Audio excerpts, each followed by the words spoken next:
आज एक बहुत ही महत्वपूर्ण विषय पर चर्चा करने का मन हुआ। वो है महामृत्युंजय मंत्र। कुछ मंत्र ऐसे हैं जो भले संस्कृत में कहे गए हैं और हिंदू धर्म उन्हें अपना एक अंग मानता है, लेकिन वो सार्वभौमिक हैं। वो किसी धर्म के नहीं हैं, वो सनातन हैं। जैसे असतो मा सद्गमय, असत्य से सत्य की तरफ जाना है।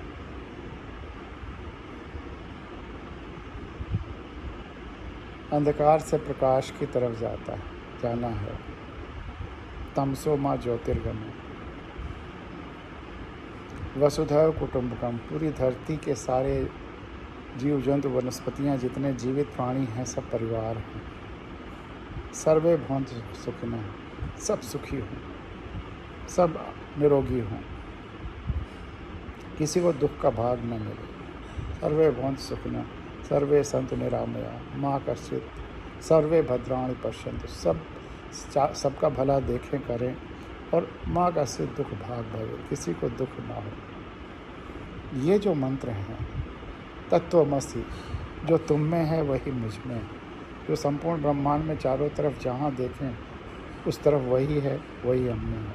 वही विराट ईश्वर या संपूर्णता, एक विराट एग्जिस्टेंस, एक विराट जीवन शरीर है और हम उसके जीवंत अंग हैं। तत्वमसि, जो सामने है वही मुझ में है। अहम ब्रह्मास्मि, ये शाश्वत मंत्र हैं। ये किसी धर्म के नहीं हैं, ये सनातन है। शुरू से, अब जब से सृष्टि बनी है तब से चले आ रहे हैं और सारे धर्मों के निचोड़ हैं ये। बाकी तो फिर पूजा पद्धतियाँ हैं और अलग अलग तरीके हैं। तो उसी तरह से ये जो महामृत्युंजय मंत्र है या गायत्री मंत्र, ओम भूर्भुवः स्वः तत्सवितुर्वरेण्यं भर्गो देवस्य धीमहि धियो यो न प्रचोदयात्। ओम सर्वरक्षक परमात्मा, ओम वो कॉस्मिक ध्वनि है। ओम सर्वरक्षक परमात्मा सुख स्वरूप है, दुख विनाशक, उपासना योग्य प्राण प्रिय, वह जनक, पैदा करने वाला, प्रेरक, प्रेरणा देने वाला, वह जनक, प्रेरक, प्रकाशक का चारों तरफ रोशनी, चाहे वो ज्ञान की हो, चाहे भौतिक रूप से हर तरह की रोशनी फैलाने, चाहे वो संवेदना की हो। तो ओम संरक्षक परमात्मा सुख स्वरूप है, दुख विनाशक, उपासना योग्य प्राण प्रिय, वह जनक, प्रेरक, प्रकाशक। ध्यान करें उस तेज का जो है विशुद्ध विज्ञान स्वरूप, करे हमारी बुद्धियों को, करे हमारी शक्तियों को प्रेरित शुभ कार्यों के अनुरूप। इसमें धर्म कहाँ है? ये जो पूजा पद्धति कहाँ है? ये तो अपनी ही बुद्धियों को हम इंस्ट्रक्शन दे रहे हैं, मोटिवेट दे रहे हैं कि शुभ कार्य करो, और संपूर्णता से आग्रह कर रहे हैं कि तुम भी सेल्फ मोटिवेशन में ऐसा माहौल बनाओ कि हम सेल्फ मोटिवेटेड रहें। तो ये तो रहा गायत्री मंत्र। और मुझे आश्चर्य हुआ कि जब मोहम्मद याकूब अंसारी साहब, जो पब्लिक सर्विस कमीशन के मेंबर रहे हैं, उन्होंने एक नोट लिख के दिया जिसका अर्थ यही था कि कुरान शरीफ के जो ओपनिंग वर्सेस हैं सूरह फातिहा, वो और कुछ नहीं है। अगर गायत्री मंत्र का अरबी या पर्शियन में ट्रांसलेशन कर दिया जाए तो कुरान शरीफ का ओपनिंग वर्सेस सूरह फातिहा बन जाता है। सब यूनिवर्सल है, कहीं कोई भेद नहीं है। भेद वहीं है जहाँ संकीर्णता है, जहाँ व्यवसाय है, जहाँ लूट है, जहाँ अहंकार है। जैसे सूरज चमक रहा है, लेकिन अलग अलग जल क्षेत्रों में उसकी छाया पड़ रही है। हमारे पास जो जल क्षेत्र है या हमारा जो कटोरा है, उसमें जो सूरज की छाया पड़ रही है, हम अपने अहंकारवश घोषणा कर दें यही असली है। देखो, इस कटोरे में जो सूरज दिख रहा है यही असली सूरज है। या हमारे कॉन्सेप्ट्स के अनुसार, हमारे विचार के अनुसार जो ईश्वर है वही असली ईश्वर है और बाकी नकली है। ऐसा कुछ नहीं है। सबके कटोरे का सूरज उस असली सूरज का प्रतिबिंब ही है।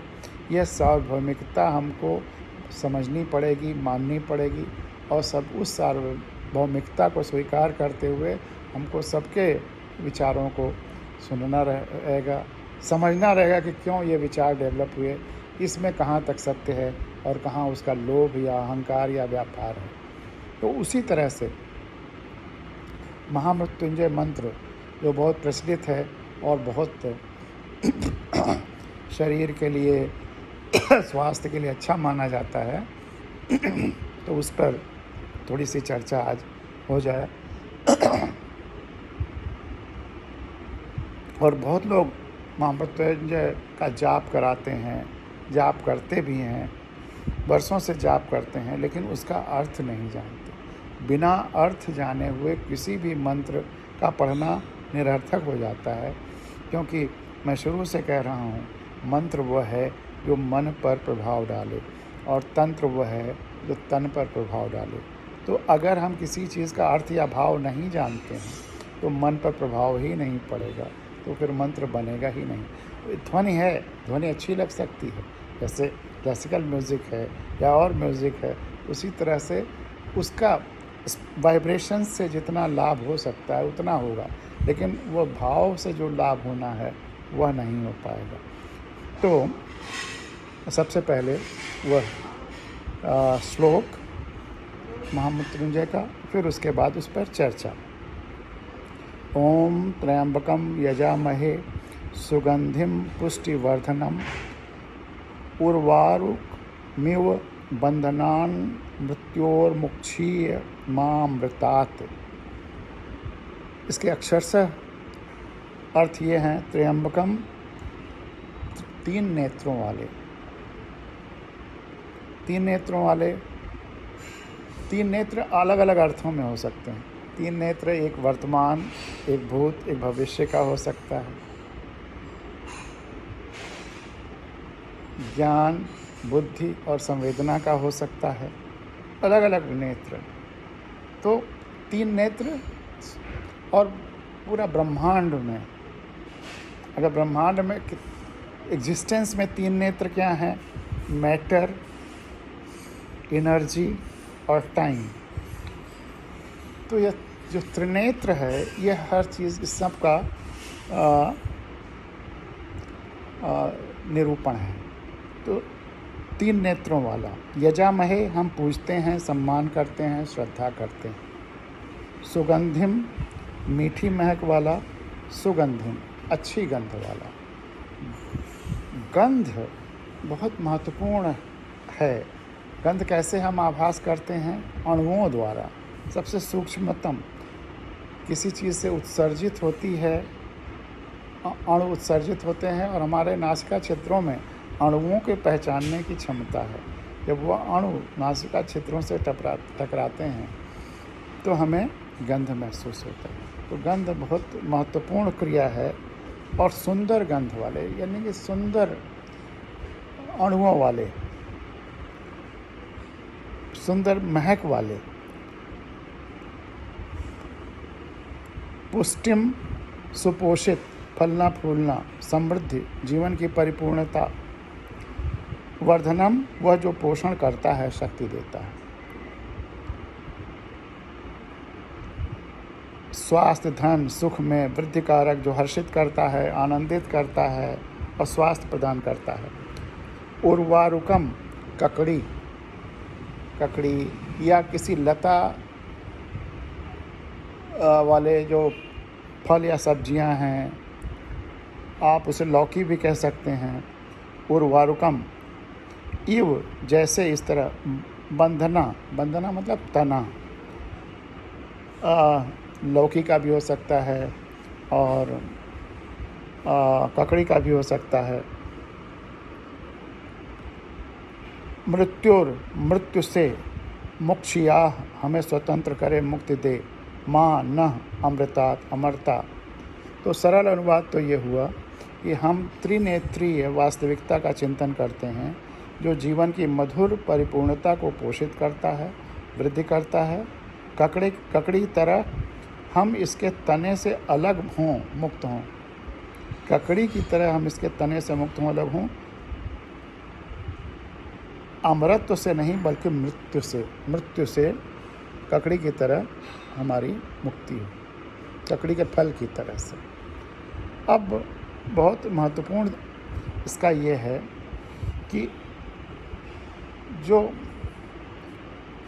त्रिकालदर्शी और सबका जो क्रिएटर है, त्रिकालदर्शी तो है ही, 3 नेत्रों वाला, फिर 3 स्वरूप वाला मैटर, एनर्जी और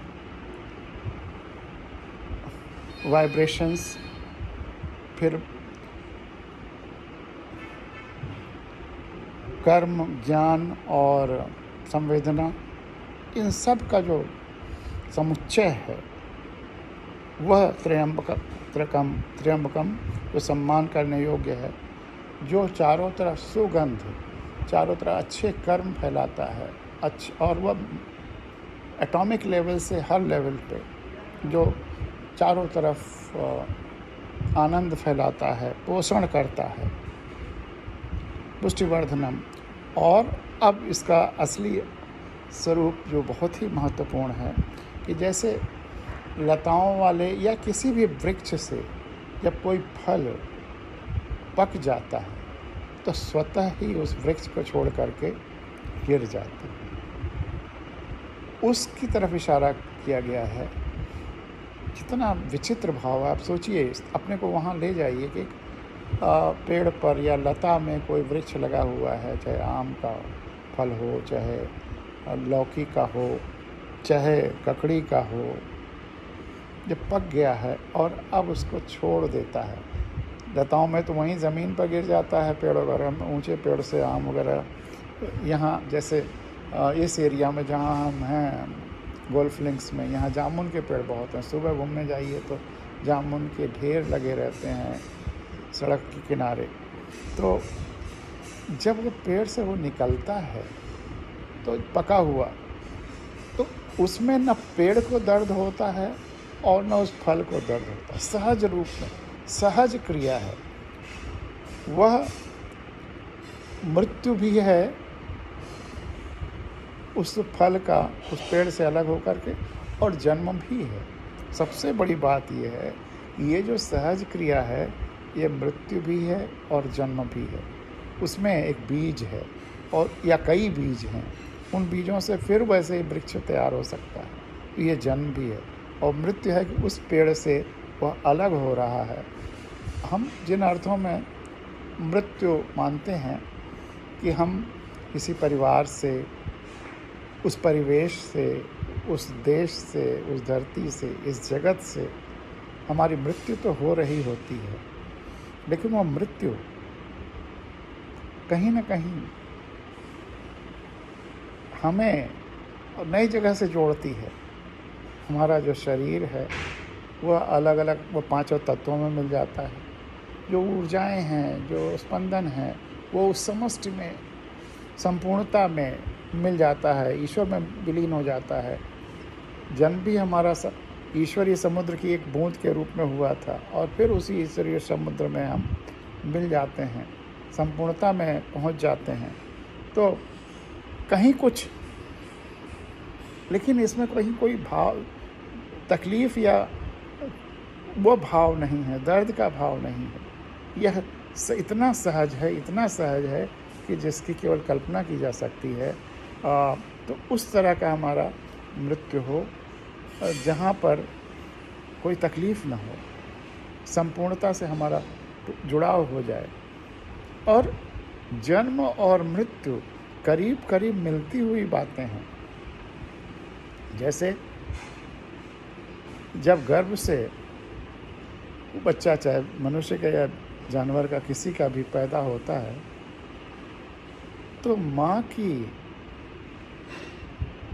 गर्भ से वह जब पक जाता है तो स्वतः कितनी सहज रूप में पैदा हो जाता है। मनुष्यों में तो अब ऑपरेशन और ये और वो तमाम सारा, जानवरों में देखिए, स्तनपाइयों में देखिए, कितनी सहजता से बच्चा पैदा हो जाता है। गाय और भैंस का देखिए, तुरंत उठ के खड़ा हो जाता है और गाय भी फिर सहज जीवन जीने लगती है, तो जैसे कुछ हुआ ही नहीं। तो जन्म उसी तरह से है और इसी तरह से मृत्यु भी बहुत सहज है। हम अगर उसको सहजता से लें तो बहुत आनंदित भाव से रह सकते हैं। तो सबसे बड़ी बात यह है कि ये जो महामृत्युंजय मंत्र है, ये मृत्यु पर विजय एक तरह से है कि कैसे हम बिना तकलीफ़ के, बिना चिंता के मृत्यु प्राप्त कर सकते हैं, मृत्यु पर जय कैसे प्राप्त कर सकते हैं। मृत्यु को टालने का मंत्र नहीं है, मृत्यु को सहज स्वीकारने का मंत्र है। लेकिन तमाम लोग इसको यह भी मानते हैं, ये विश्वास करते हैं कि इस मंत्र के पाठ से हमें बीमारियों से भी मदद मिलेगी, हमें मृत्यु अगर संपूर्ण जीवन जी लेने के बाद मृत्यु हो तो उसका स्वागत है, तो लेकिन अल्प आयु में मृत्यु से मुक्ति मिलेगी। इसके साथ तमाम कहानियाँ भी जोड़ दी गई हैं, जैसे मार्कंडेय ऋषि का कि वो 12 साल की उम्र में उनको मरने का था, लेकिन इस मंत्र का उन्होंने आविष्कार किया, इसका जाप किया, तो जिसके फलस्वरूप ये कहानी पूरी है, उनकी आयु बढ़ गई। अगर आपको विश्वास है और आप इसको कहते हैं तो यह सब इंसिडेंटल लाभ हो सकते हैं, लेकिन सबसे महत्वपूर्ण ये है कि इसका प्रमुख भाव ये है कि हम मृत्यु को स्वीकार कर रहे हैं। मृत्यु अपने उचित समय पर आए यही सुखद है, और उस भाव से आए जिसमें हम उसी भाव से, जैसे पका हुआ फल अपने लता से या पेड़ से अलग हो जाता है, उस तरह से हम अपने माहौल से, अपने परिवेश से, अपने संबंधियों से, अपने मित्रों से, अपने क्षेत्र से, अपने देश से, अपनी धरती से, दुनिया से विदा हों। तो मृत्यु को कैसे स्वीकारें, ये बहुत अच्छी तरीके से ये कहा गया। अब यह मंत्र तब का है जब वो त्रिनेत्र वाला भाव संपूर्ण एग्जिस्टेंस के प्रति रहा होगा। बाद में इसे शंकर से जोड़ लिया गया। दरअसल शंकर इसमें कहीं नहीं आते हैं, यह तो संपूर्ण ब्रह्मांड का मंत्र है, लेकिन त्र्यंबकम से लोगों ने शंकर को इसको जोड़ लिया। फिर शंकर की उपासना पद्धति से कहानियाँ इसमें जोड़ दी गई, लेकिन यह एक सार्वभौमिक मंत्र है जिसमें त्र्यंबकम तीनों भूत भविष्य वर्तमान, तीनों एनर्जीज, स्वरूप और ब्रह्मांड सबका मंत्र है, सार्वभौमिक मंत्र है।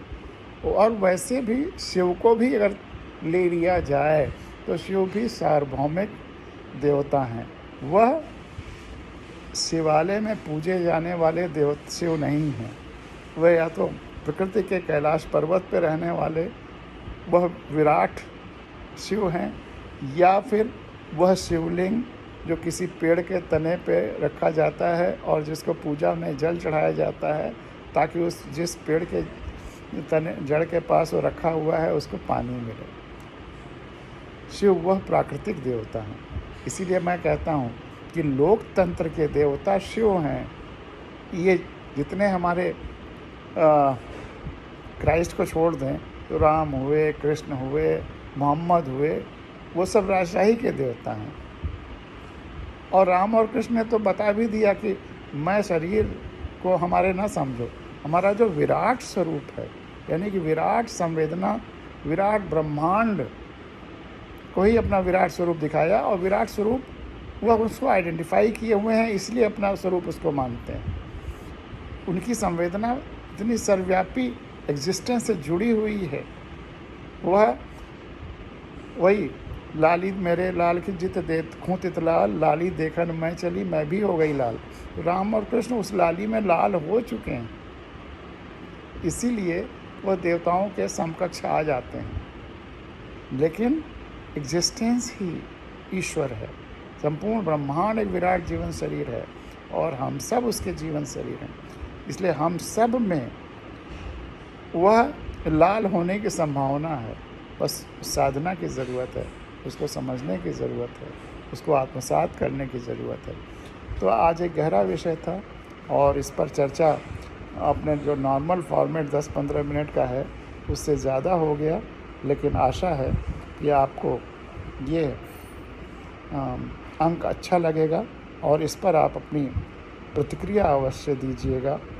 यह महामृत्युंजय मंत्र की सार्वभौमिकता और सार्वभौमिक उसका भाव, इसके बारे में कुछ चर्चा करने की कोशिश की है। आज का आपका अब शुभ रात्रि कहेंगे कि 2 दिन तो बीत चुका है, तो बहुत बहुत आपको बधाइयाँ और शुभ रात्रि। धन्यवाद। पर फिर किसी ऐसे ही बिंदु पर चर्चा करेंगे भविष्य में।